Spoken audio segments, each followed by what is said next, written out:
0, 1. Let's get started.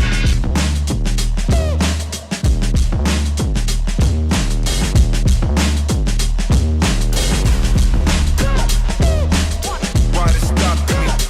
Stopping me.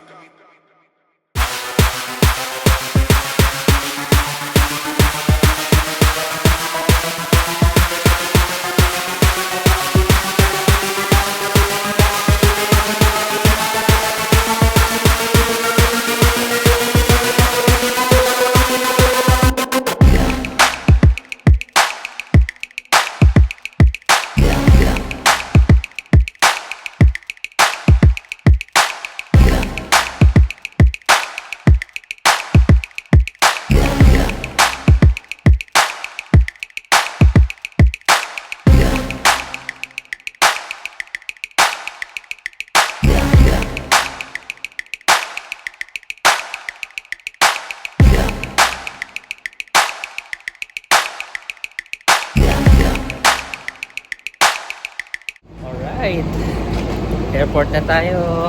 Woohoo!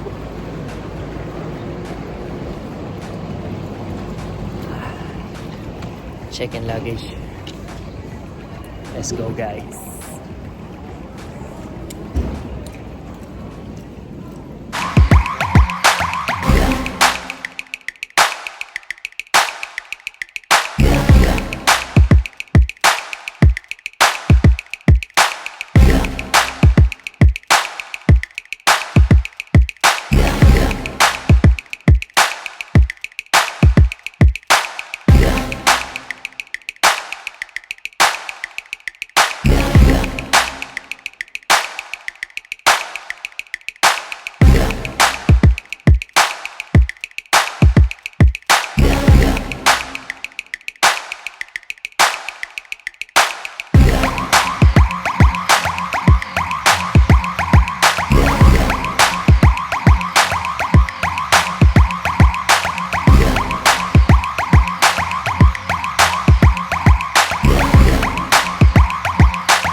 Hindi ko kaya.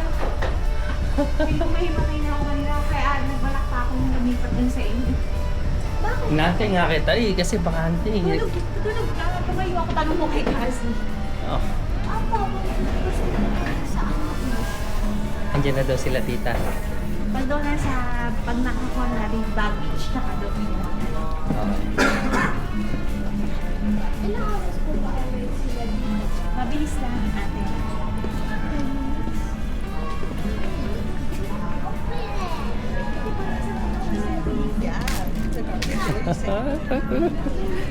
New York.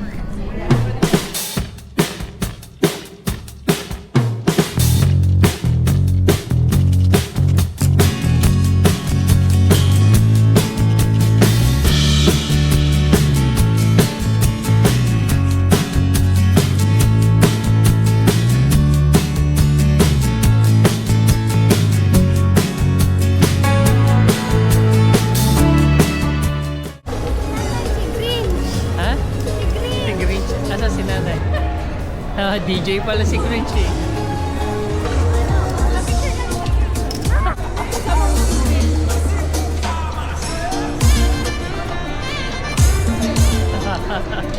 Si Grinch DJ. Ayun siya oh. Si Grinch. Hindi mo pa ako makasama ko.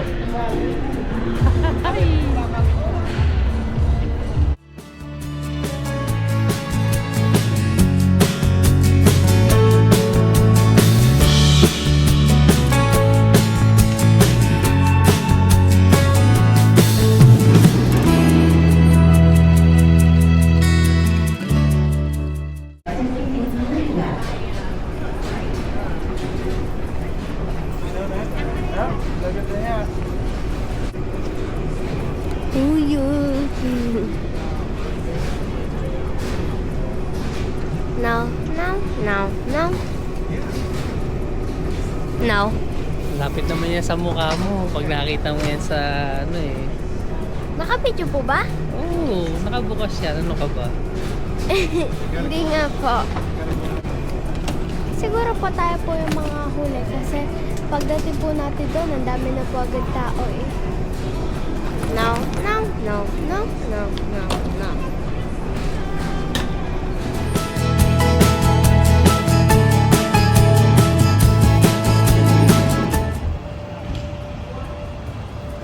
Dating. Oh, bao. Tahan. Ooh, lamig! New York! Kangkong, kangkong, garlic potato!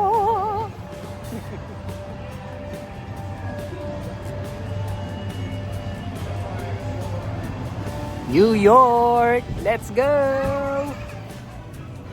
Touchdown, New York!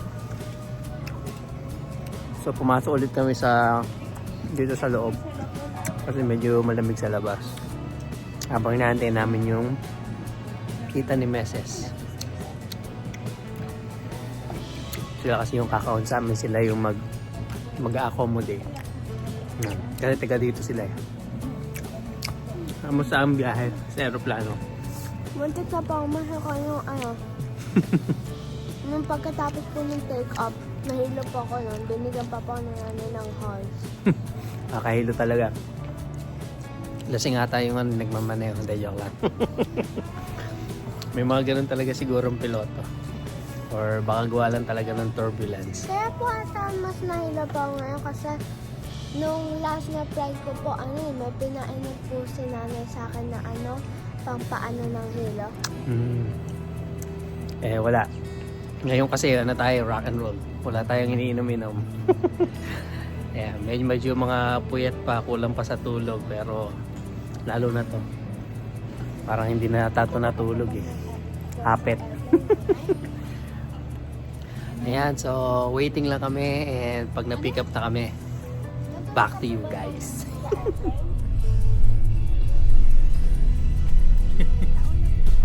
Ang dami rin ginagawa.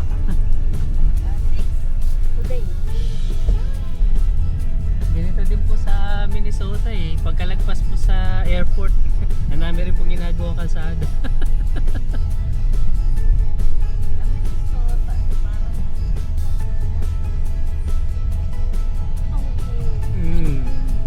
Para pong Bisaya. Siguro. Probinsya nga po. Nagulat nga po kung nagpunta ko doon. Sila bakit gano'n? Alam ko sa Amerika, maraming building.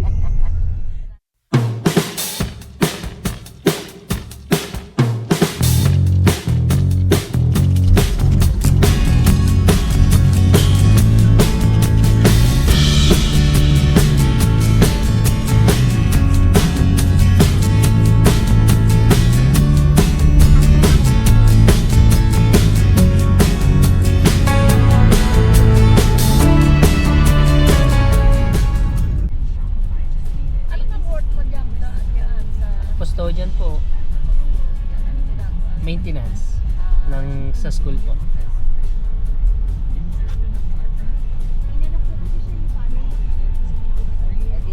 Kesa sa wala. Hmm. Sa pagkintay ka ng gusto ko na. Nagtatry po siya din sa parang sa parang sa airship. Nandun po siya mag-a-apply kasi po na po Paano na po magpapasa na po sana ako ng resume. Eh pag ano po kasi nagdasal po kasi ako sa simbahan. Eh paglabas ko po, dumaan si father, tapos sinabi niya na po na gusto ko pong pumasok doon sa school as custodian. Umuuna po kagad ako. Tapos yun, dire-diretso na po. Kasi may ano na po ako social security number, tas may EAD na rin po ako, kaya ayun, hindi ko na po pinatagal. Ayun, kesa naman naka-student na mag-apply. Mm. Tsaka same din naman kayo. Din same school din. Opo. Isa na rin po yun. Kaya umuuna rin po ako gawa ng pwede ko pong lakarin yung trabaho. Maglalakad ka lang. Eh yung pag-a-applyan ko po kasi mga 5 miles. Mga 5 minutes lang naman po na na travel. Ang problema, wala naman po kami sasakyan pa po noon. Anong work naman doon? Ano po yan yung caregiver po. Sa caregiver. Mag-aalaga ka. Unless na lang mapatagal sa'yo ng 5 taon. Baka sana siya, baka nursing home. Nursing home. Opo. Hindi naman po nila kailangan ng experience. Kaya sabi ko, pwede. Kaya lang ako po pag... Experience pa dito ka ate. Saka dito mayroong dapat mayroong pang CNA certificate. Ayoko na mas madali doon ng trabaho sa custodian. Opo. Tayo mga Pinoy. Pinas, di ba? Tayo naman po kahit sa bahay naggagawa lang ng kuwan. Handyman yun Apo. Handyman. Madali lang yun. Hindi sa nursing home. Mag-ugas ka ng tayo doon.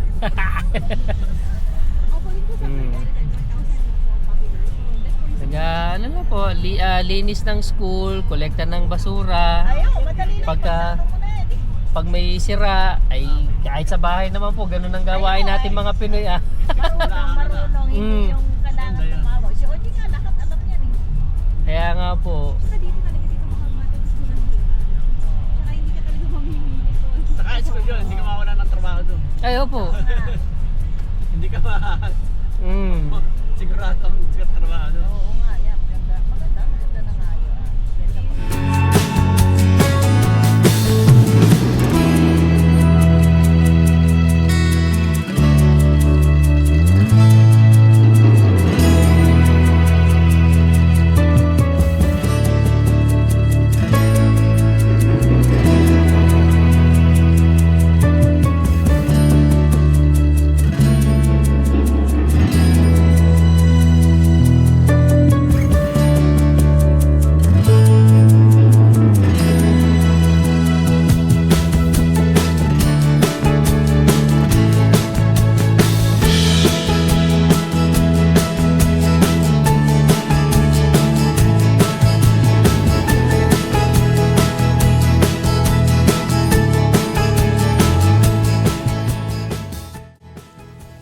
Hello guys, so nandito na tayo doon sa bahay ng tita ni Meses. Ito yung kwarto na in-assign sa amin o iniready nila. Yeah, ang ganda ng kwarto. Tapos marami pang kwarto sa baba. Tapos aakyat ka, ang daming kwarto. Para makarating dito, kailangan pa namin tumawid sa isa pa kwarto. Ngayon, ang malupit dito sa pwesto namin, may balcony sa labas. Tara, silipin natin. Kaya nag-jacket ako kasi, although hindi naman siya singlamig ng Minnesota, pero, yan, malamig. So, kailangan natin mag-jacket. Yan, so ito yung balcony nila. Ang malupit nito, ito, lagyan natin ng 360. New York! Kangkong garlic potato. Ayan, so ito yung paikot. Ayan. Tada! Tapos nung wala pa daw mga bahay dito, kita yung dagat doon. So dahil may mga bahay na, hindi masyadong kita. The same pa. Grabe, ang ganda dito. Sosyal. Diba? Tapos nandun lang yung banda yung Subway. Hindi yung hindi yung bilihan ng sandwich I mean yung sasakyan mo talaga para makapunta ka sa isang lugar, yung Subway train, yan. Woo! Ang ganda dito. So, sulit ang paggastos ng leave at sa paggastos din ng konting pera para lang makapunta rito. Ganda. Tapos dito yung kwarto namin. Yan. Mukhang mawiwili ako dito. Mag-enjoy ako dito. Alright. So, bukas ay hindi namin alam kung ano yung uunahin namin kasi ang daming pwedeng puntahan dito bukas. So, good luck na lang sa amin sa pagpili kung anong uunahin. Ang mahalaga ay may record ko to at may record ko yon bukas para sa memories namin habang nandito kami sa New York. This is my first time dito. Kami ni Mrs. at si Ate Cassie. Oh, ganda. Alright. So, maraming salamat sa pagsama sa amin sa aming biyahe papunta rito. Kita-kits na lang sa susunod na video kung saan pa kami pupunta. Good night.